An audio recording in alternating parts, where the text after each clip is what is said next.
বৌমা শাশুড়ির এই ঝগড়ার প্রধান কারণ হচ্ছে জেনারেশন গ্যাপ, ঠিক কিনা?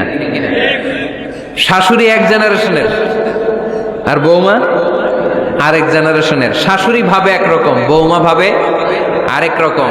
শাশুড়ি চায় বউর উপর খবরদারি করতে, বউ চায় শাশুড়ির উপর খবরদারি করতে। এই ডমিনেটিং এর কারণে কিলাকিলি আছে না নাই? আহা, এটা ঠিক না। আমার শাশুড়ি মায়েরা যারা আছেন, প্রথমে শাশুড়ি দিয়ে শুরু করি। আমার মাইকের আওয়াজ যে ঘরগুলোতে যায়, আমার শাশুড়ি মাদেরকে বলবো, বউদের উপর অত্যাচার করবেন না। ছেলেরা প্রশ্ন করে, তোর কাছে তোর বউ বড় না আমি বড়? আছে না নাই? এটা একটা প্রশ্ন হইল। তোর বউ বড় না আমি বড়? দুইজনেই বড়। তো এক ছেলে সুন্দর উত্তর দিছে, আমার কাছে ভালো লাগছে উত্তরটা শুনে। এক মা প্রশ্ন করছে, তোর এতদিন আমি লালন পালন করে বড় করলাম, জীবন যৌবন তোর জন্য শেষ করলাম, আজকে বউ পাইয়া বউ তোর আপন হয়ে গেল?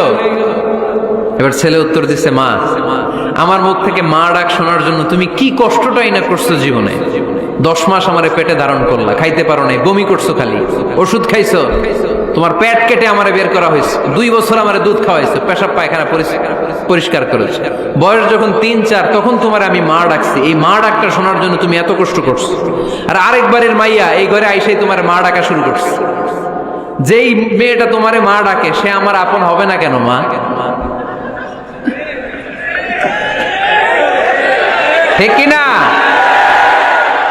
এই মা ডাক শোনার জন্য তুমি এত কষ্ট করলা, আমার লালন পালন করলা, 10 মাস পেটে ধরলা, পেশাব পায়খানা পরিষ্কার করলা, এরপরে মা ডাক শুনতে পারছো। আর আরেকবারের মেয়ে জানা নাই চিনা নাই এসেই তোমার ডাকা শুরু করছে মা। তো যে আমার মারে মা ডাকে তার স্থান তো আমার কলিজায়, ঠিক কিনা?